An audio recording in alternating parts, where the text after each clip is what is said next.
Assalamualaikum, salam sejahtera. Ini adalah Buletin Awani Khas. Kami baru saja menerima perkabaran dan juga pemakluman bahawa Pejabat Setiausaha Dewan Rakyat Parlimen Malaysia telah mengeluarkan satu kenyataan yang baru kami terima beberapa minit lalu. Mesyuarat khas penggal ketiga Parlimen ke-14 bagi Dewan Rakyat iaitu penangguhan mengenai persidangan pada hari Isnin 2 Ogos 2021. Pejabat yang dipertua Dewan Rakyat telah dimaklumkan oleh Perdana Menteri bahawa persidangan mesyuarat khas penggal ketiga Parlimen ke-14 bagi Dewan Rakyat pada Isnin ditangguhkan ke satu tarikh yang akan dimaklumkan kelak. Ini adalah berita yang baru kami terima di mana menurut kenyataan itu juga pemakluman dibuat oleh Perdana Menteri selaras dengan peraturan mesyuarat 11/3 peraturan Majlis Mesyuarat Dewan Rakyat. Ia selaras dengan cadangan Ketua Pengarah Kesihatan serta penilaian risiko semasa yang dijalankan KKM susulan perkembangan terbaru COVID-19 bahawa Parlimen Malaysia merupakan lokasi berisiko.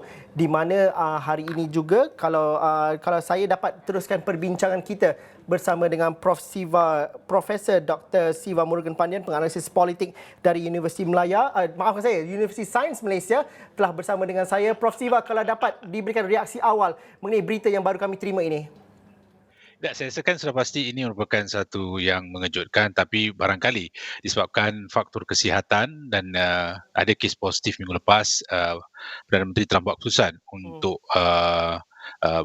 memberikan tanggungjawab itu kepada Parlimen, ditangguhkan sidang mesyuarat khas. Dan kita juga harus akur bahawa sebarang agenda untuk Majlis Mesyuarat Khas Parlimen adalah ditentukan oleh Perdana Menteri sebagai Ketua Dewan dan kuasa itu digunakan oleh beliau untuk menangguhkannya kali ini. Sudah pasti ini juga akan menimbulkan lebih banyak dilema dan juga persoalan bagaimanakah isu sebenar akan dirungkai, terutamanya berkaitan dengan ordinan darurat dan juga walaupun selepas 12 tengah malam hari ini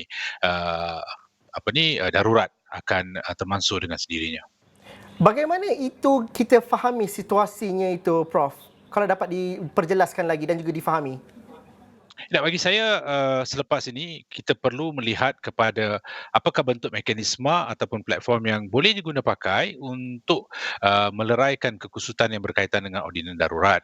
Sudah pasti ini akan kembali semula kepada persoalan perlembagaan. Ia juga akan kembali kepada tanggungjawab peguam negara untuk melihat isu ini dengan lebih mendalam, dan kerana tanpa ada perkenan daripada ke bawah duli, sudah pasti ini akan menimbulkan satu isu besar.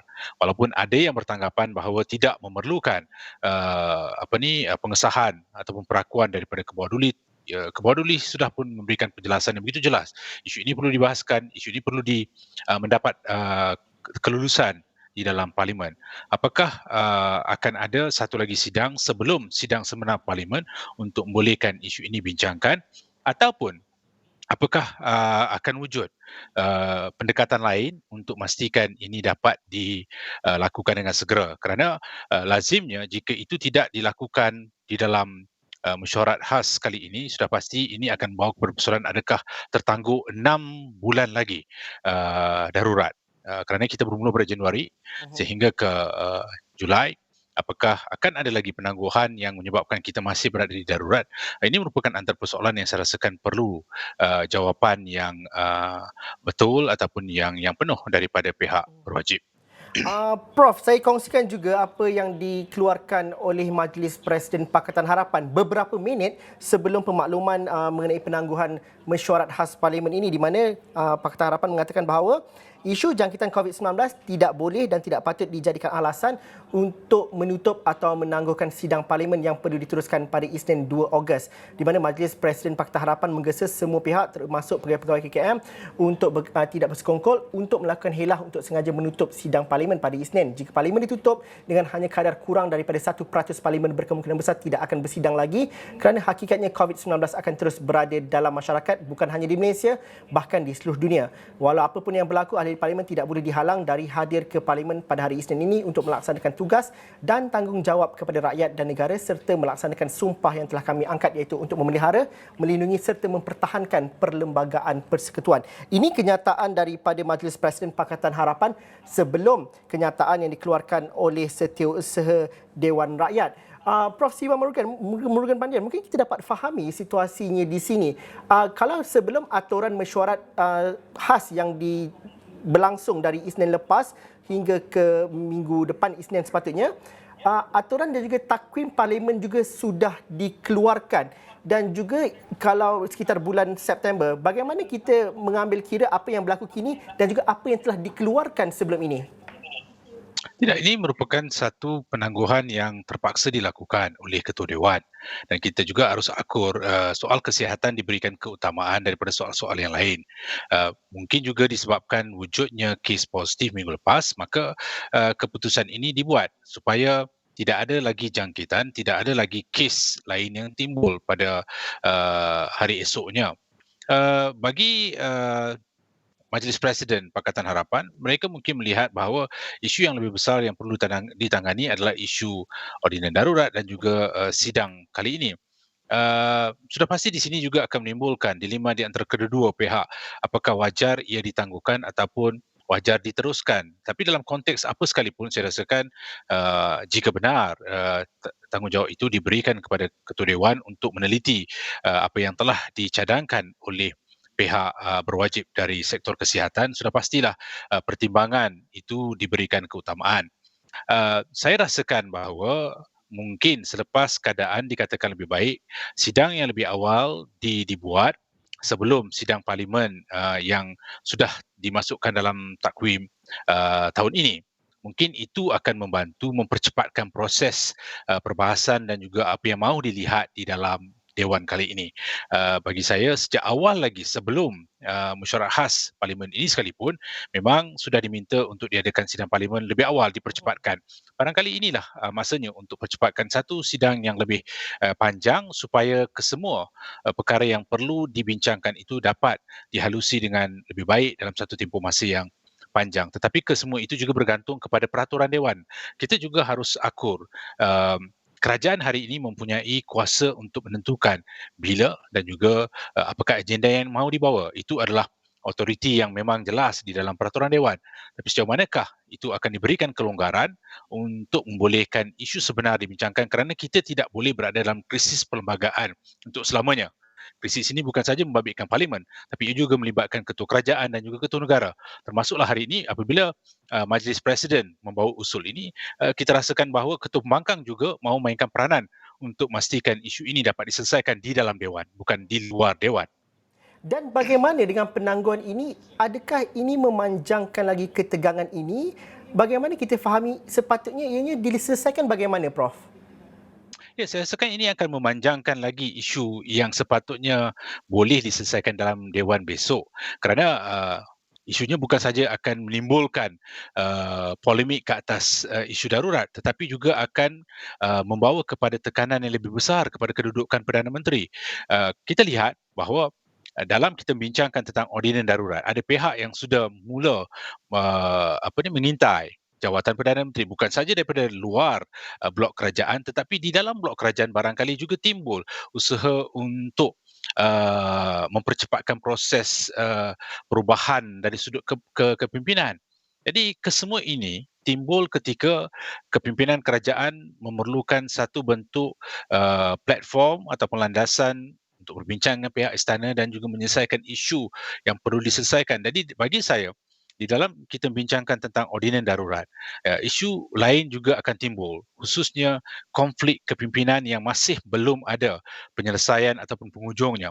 Apakah selepas ini, jika isu ini tidak diselesaikan di dalam Dewan, kita akan melihat kepada pertembungan yang berkaitan dengan legitimasi ataupun keabsahan politik, berkaitan dengan keutuhan kepimpinan, apakah ini juga akan meneruskan ketidakstabilan dan juga keadaan tidak menentu dalam negara.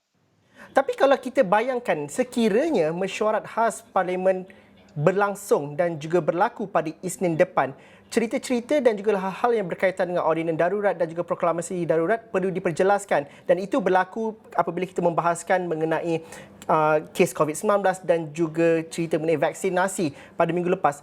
Apa yang kita jangkakan sepatutnya dibincangkan dan yang sepatutnya dah diedarkan kepada ahli Dewan Rakyat untuk dibincangkan pada Isnin depan. Adakah ia terlalu sukar untuk dibawa kalau dalam aspek ini? Ya, saya rasakan Isnin depan sepatutnya membincangkan ordinan darurat seiring dengan titah ke bawah duli yang mahu isu ini diperbahaskan dan juga undian dilakukan. Jika itu dilakukan, maka mudahlah mendapat perkenan daripada pihak istana.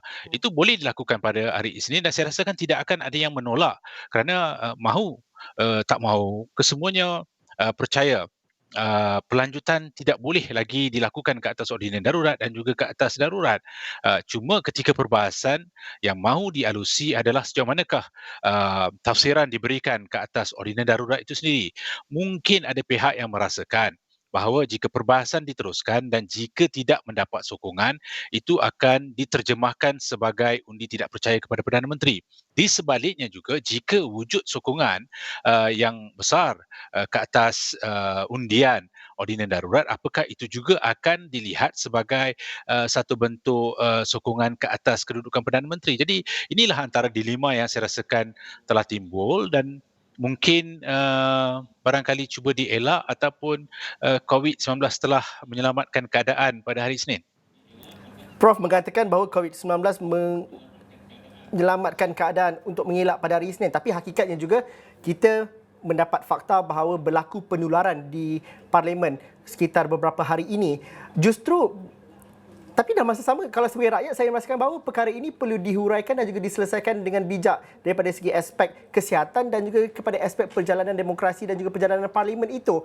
Cadangan parlimen hybrid itu mungkin tidak kedengaran ketika perbahasan-perbahasan.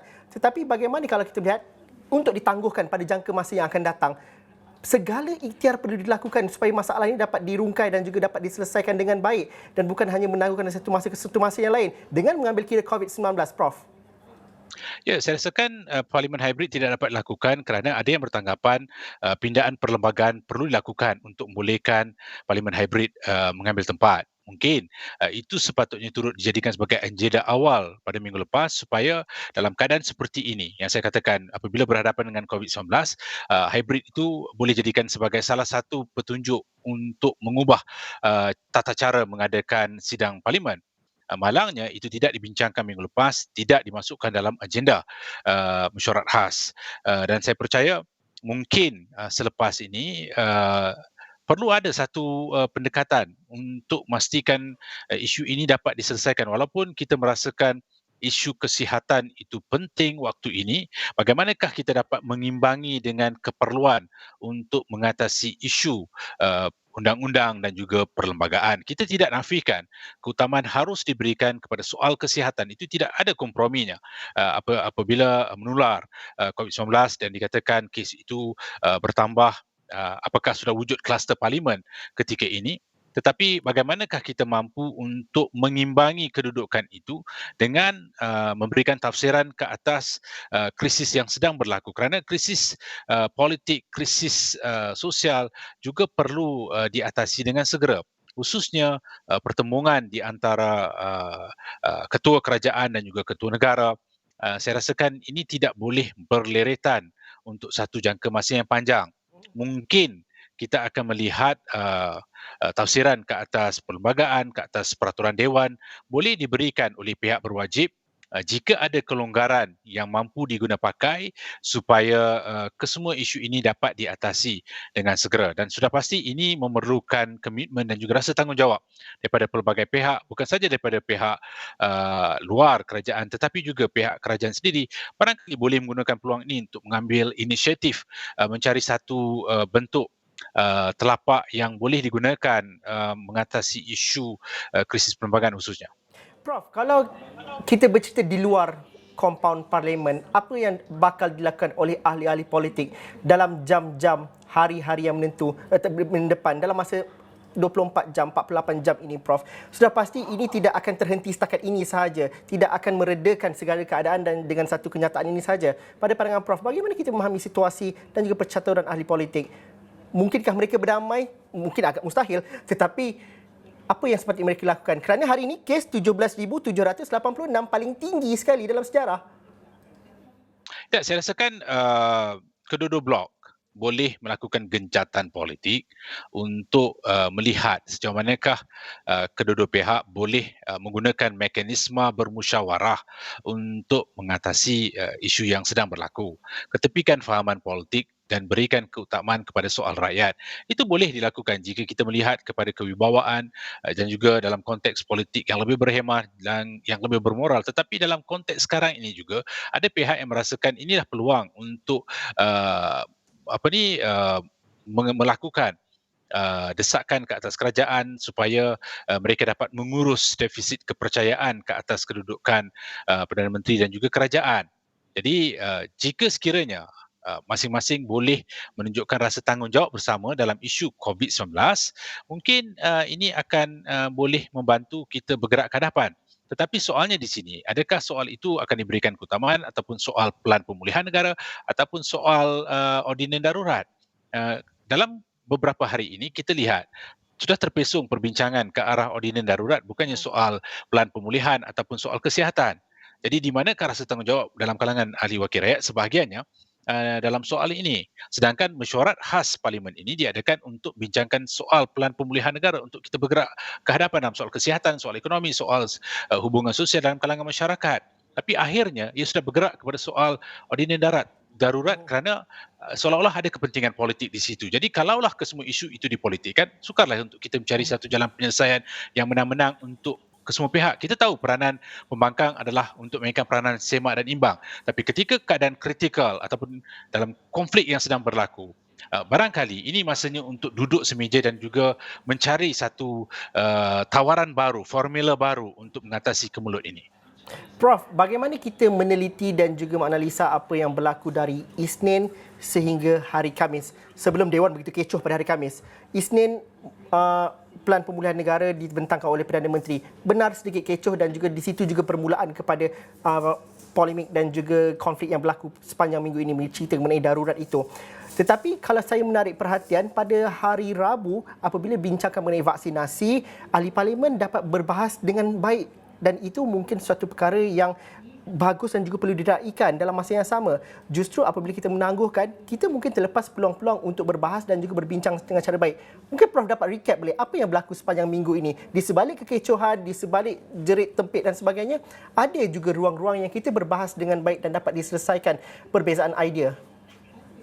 Ya, sepanjang 4 hari kalaupun kita lihat adanya kejutan dalam soal kenyataan yang dikeluarkan oleh pejabat Perdana Menteri dan juga Istana Negara susulan daripada apa yang berlaku pada hari Isnin ke atas isu perbahasan ke atas ordinan darurat, kita juga telah melihat ada ruang untuk berbincang dan juga mengambil ataupun melakukan partisipasi dalam soal jawab ke atas isu pemulihan negara dan juga isu yang berkaitan dengan vaksinasi serta isu kesihatan. Itu jelas ketika YBKJ membentangkan hujah beliau dan bagaimana masing-masing boleh menerima hujah itu secara rasional dan praktikal. Bila kita katakan ada wakil rakyat yang bersifat emosional dan juga mengutamakan fahaman politik, ada juga sebahagiannya saya rasakan mahu melihat kita bergerak ke hadapan.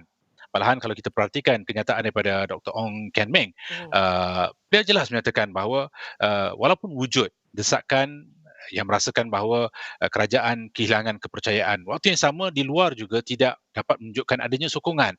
Sudah pasti harus mencari titik tengah dalam soal ini dan bagaimana masing-masing boleh melakukan satu bentuk gencatan politik dan berkompromi untuk bersama bergerak ke hadapan.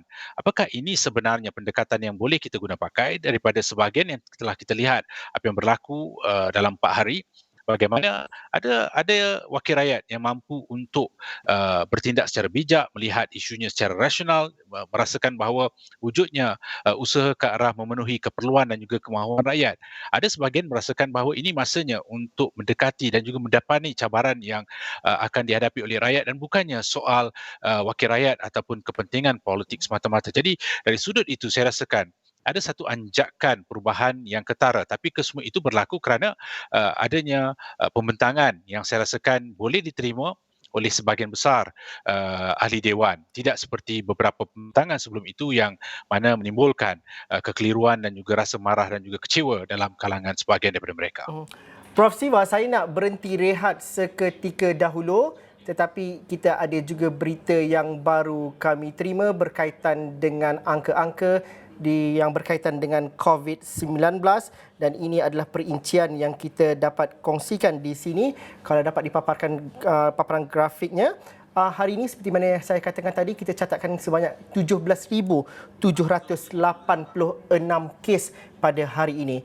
Kematian di situ kalau kita lihat 165 yang kehilangan saudara mara, rakan-rakan dan juga jiran kerana COVID-19 menjadikan angka kes kematian 9,024. Jumlah mereka yang dirawat di ICU angkanya 1,062 di mana 543 memerlukan bantuan pernafasan dan hari ini 11,718 kes yang dicatatkan sembuh. Jumlah kes aktif masih lagi tinggi, 189,609.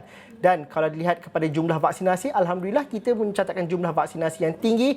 13.5 juta sudah mendapat dos pertama, 6.5 juta sudah mendapat dos kedua, menjadikan jumlah pemberian dos pertama dan kedua sebanyak 20.114 juta. Di mana kalau daripada angka-angka ini ada beberapa negeri terus menyumbangkan kes yang tertinggi. Selangor memang setiap hari mencatatkan kes tertinggi, hari ini 6,400. Kalau Kuala Lumpur 1,962, negeri Kedah catat 1,389, Johor 1,144 dan Sabah 1,035 kes. 5 negeri atas 1,000 pertambahan kes pada hari ini. Dan barang diingat juga ada beberapa negeri turut catat kes yang signifikan tingginya. Terengganu yang sudah memasuki fasa pemulihan yang seterusnya, hari ini catat 883. Kita berhadapan dengan peningkatan kes yang serius dan dalam masa sama kita masih lagi bercerita dengan apa yang berlaku di Dewan Rakyat. Saya akan bersama dengan Profesor Dr. Siva Murugan Pandian selepas ini untuk berbincangkan lagi apakah harapan kita, apakah masa depan kita rakyat Malaysia. Itu perbincangan selepas ini. Kita berhenti lihat seketika dahulu.